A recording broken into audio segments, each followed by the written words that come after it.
Vaadates nüüd tulevikku, teatatakse, et Ameerika Ühendriigid ähvardavad tühistada Palestiina delegatsioonide viisad ÜROs, kui Palestiina suursaadik Riyad Mansour ei võta tagasi oma kandidatuuri ÜRO Peaassamblee asepresidendi kohale. Lekkinud välisministeeriumi märkus süüdistab Riyad Mansourit selles, et ta on korduvalt süüdistanud Iisraeli genotsiidis ning ütleb, et talle kõrge positsiooni andmine ÜROs õhutaks pingeid ja õõnestaks president Donald Trumpi rahupüüdlusi. Noh, see on võib-olla isegi tagasihoidlikult öeldud. Oleme taas sinuga, Mike Wagenheim. Kas see võib tõesti juhtuda?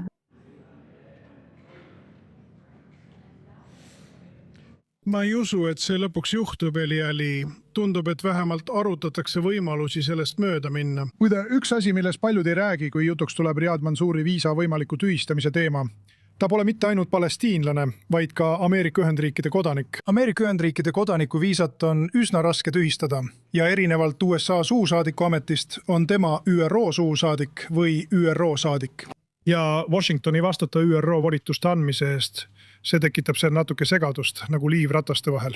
Nii et tundub, et selles küsimuses jõutakse mingisuguse kompromissini. Kui kaua see aega võtab, pole praegu selge, kuid Ameerika Ühendriigid on üsna järeleandmatud, nagu nad olid ka siis, kui nad survestasid Mansouri mõni kuu tagasi ÜRO Peaassamblee presidendikandidaadiks olemisest loobuma.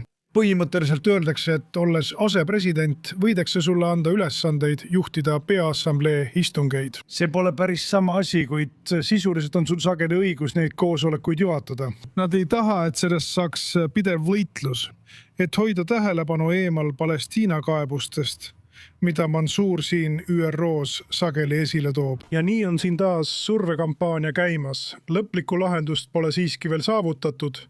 Me ootame, et siin varsti midagi juhtub. Umbes pool tundi tagasi võtsime ühendust Iisraeli ÜRO missiooniga. Nad keeldusid praegu kommenteerimast, kuid ütlesid, et neil võib järgmisel nädalal midagi öelda olla.